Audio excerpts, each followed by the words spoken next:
আজকের এই বিশ্লেষণে সবাইকে স্বাগত। আজ আমরা এমন একটা বিষয় নিয়ে কথা বলবো যা নিয়ে হয়তো প্রকাশ্যে খুব একটা কথা হয় না, কিন্তু অনেকেই নীরবে সাফার করেন। বিনিদ্র রজনীর এক ভীষণ নিঃসঙ্গ বাস্তবতা। এই পুরো সময়টাতে আমরা শুধু রাতের ওই অন্ধকারের কথাই বলবো না, বরং এর পেছনের খাঁটি বিজ্ঞান, মানুষের সাইকোলজি আর কিভাবে এই অন্ধকারের মাঝেই একটু শান্তি খুঁজে পাওয়া যায় সেটা নিয়ে বিস্তারিত জানব। চারপাশটা একবার কল্পনা করুন তো, রাত ৩টে বাজে, পুরো শহর ঘুমে আচ্ছন্ন, রাস্তার কুকুরটাও চুপচাপ, পাশের ঘর থেকে হয়তো কারো নিশ্চিন্ত ঘুমের নিঃশ্বাস ভেসে আসছে। আর ঠিক তখনই শুরু হয় আসল লড়াই। ছাদের দিকে তাকিয়ে অন্ধকারে শুয়ে থাকা, আর মাথার ভেতর চলতে থাকে এমন এক অদৃশ্য সিনেমা যা কিছুতেই থামতে চায় না। একটা নিস্তব্ধ বাড়িতে জেগে থাকা একমাত্র মানুষ হওয়ার যে কি তীব্র একাকিত্ব, সেটা যে নিজের ভেতর দিয়ে যায়নি তাকে বোঝানো আসলেই খুব কঠিন। আর জানেন, এখানেই লুকিয়ে আছে সবচেয়ে ফ্রাস্ট্রেটিং বিষয়টা। এই যে ঘুম না আসা, এটা কিন্তু শুধু ঘুম না আসা নয়, এটা যেন নিজেরই মনের সাথে এক নীরব যুদ্ধ। একটা অদ্ভুত কন্ট্রাস্ট তৈরি হয় এখানে। শরীর চরম ক্লান্ত, চোখ দুটো আক্ষরিক অর্থেই বন্ধ হয়ে আসতে চাইছে, কিন্তু মস্তিষ্ক সে একদম একগুয়ে। সে পরিষ্কার বলছে, না, এখনও না। আচ্ছা, এবার চলুন একটু মেডিকেলের ভাষায় দেখি জিনিসটা আসলে কি। এই যে ইনসমনিয়া বা অনিদ্রা, এটাকে কিন্তু চিকিৎসা বিজ্ঞানে ৩টে স্পষ্ট ভাগে ভাগ করা যায়। প্রথমটা হলো স্লিপ অনসেট, মানে বিছানায় যাওয়ার পর ঘুম আসতেই চায় না।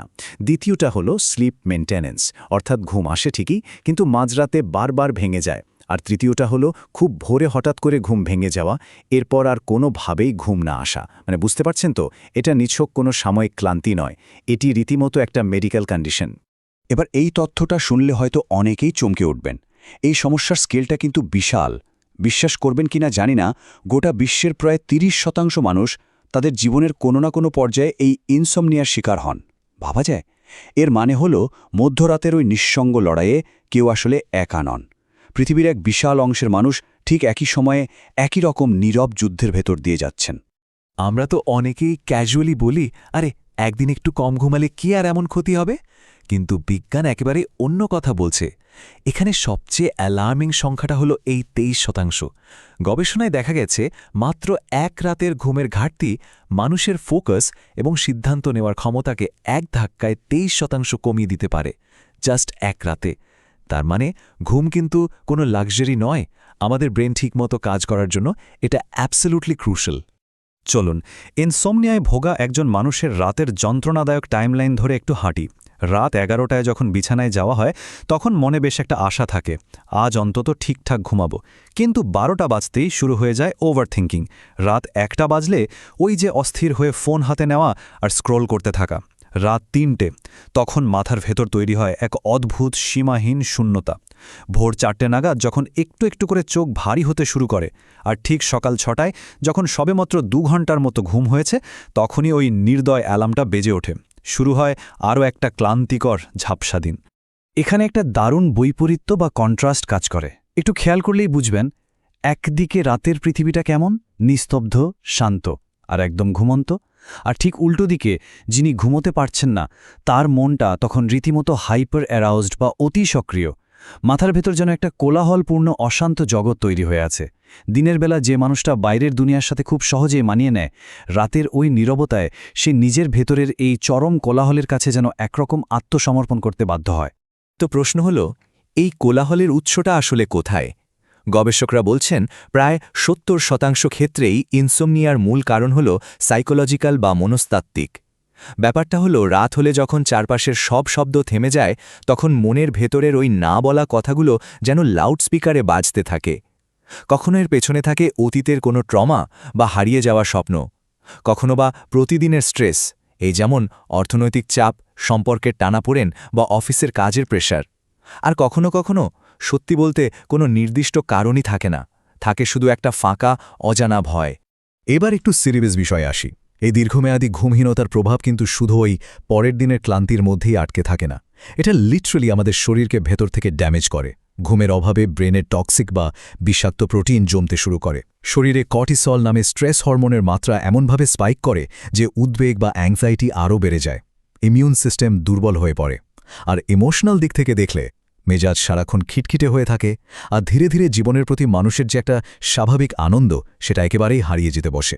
এতক্ষণ তো আমরা ইনসমনিয়ার বেশ কিছু ডার্ক সাইড নিয়ে কথা বললাম, কিন্তু একটা ছোট্ট টুইস্ট আছে এখানে। এই পরিস্থিতির কি সম্পূর্ণ ভিন্ন কোনো দিক থাকতে পারে? রাতের এই নিস্তব্ধতা কি এমন কোনো অপ্রত্যাশিত উপহার দিতে পারে যা হয়তো দিনের আলোতে কখনোই পাওয়া সম্ভব নয়? শুনলে অবাক লাগলেও ব্যাপারটা কিন্তু মিথ্যে নয়।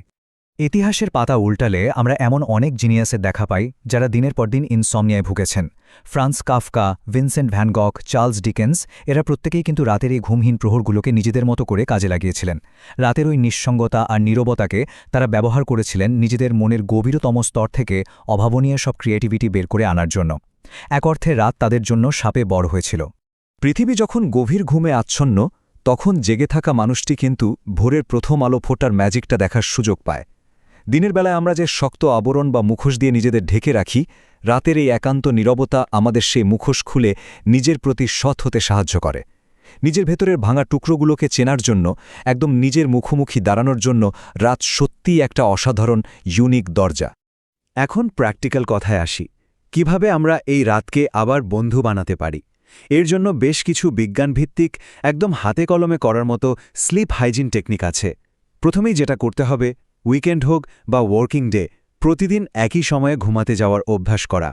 বিছানায় যাওয়া অন্তত 1 ঘন্টা আগে সব ধরনের স্ক্রিনকে গুড বাই বলতে হবে, কারণ ওই নীল আলো আমাদের ঘুমের হরমোন মেলাটোনিনকে আক্ষরিক অর্থেই ধ্বংস করে দেয়। বিছানাকে শুধু ঘুমের জন্য বরাদ্দ রাখুন, কাজ বা তর্ক বিতর্কের জন্য নয়। আর হ্যাঁ, রাতে ক্যাফেইন একদম বাদ। চা কফি খাওয়ার 6 ঘন্টা পরও কিন্তু তার প্রভাব শরীরে থেকে যায়। আর যদি মাথার ভেতর খুব বেশি চিন্তা ঘোরে, জাস্ট একটা কাগজ কলম নিয়ে সব লিখে ফেলুন, দেখবেন মনটা অনেক হালকা লাগছে। আচ্ছা, মনের ওই হাইপার অ্যারাউজড বা অতি সক্রিয় অবস্থাকে শান্ত করার জন্য একটা দারুণ টেকনিক শেয়ার করি। এটাকে বলা হয় 4-7-8 ব্রিদিং টেকনিক বা শ্বাস-প্রশ্বাসের ব্যায়াম। এটা জাদুর মতো কাজ করে, খুব সিম্পল। প্রথমে 4 সেকেন্ড সময় নিয়ে নাক দিয়ে গভীরভাবে শ্বাস নিন। এরপর সেই শ্বাসটাকে 7 সেকেন্ড আটকে রাখুন, আর শেষে 8 সেকেন্ড সময় নিয়ে ধীরে ধীরে মুখ দিয়ে পুরো শ্বাসটা ছেড়ে দিন। এই টেকনিকটা হার্ট রেট কমায় এবং আমাদের নার্ভাস সিস্টেমকে খুব দ্রুত রিল্যাক্স করে দেয়। আজকের এই আলোচনা শেষ করার আগে একটা খুব ইন্টারেস্টিং প্রশ্ন ভাবনার জন্য রেখে যেতে চাই। অবশ্যই ইনসমনিয়া যদি দীর্ঘমেয়াদী হয়, তবে প্রফেশনাল চিকিৎসকের পরামর্শ নেওয়াটা মাস্ট। কিন্তু সেই সাথে এই যে রাতের পর রাত জেগে থাকা, এটাকে কি আমরা কেবলই একটা যন্ত্রণা হিসেবে দেখব, নাকি এই অন্ধকারের মাঝেই লুকিয়ে আছে নিজের অন্তরাত্মার সাথে নতুন করে পরিচিত হওয়ার এক দারুণ সুযোগ? পার্সপেক্টিভ বা দৃষ্টিভঙ্গির এই ছোট্ট বদলটাই হয়তো মধ্যরাতের এই নিঃসঙ্গ লড়াইটাকে অনেকখানি শান্ত করে দিতে পারে। আজ এখানেই শেষ করছি। খুব তাড়াতাড়ি নতুন কোনো বিষয় নিয়ে আবারও বিশ্লেষণের গভীরে ডুব দেব আমরা।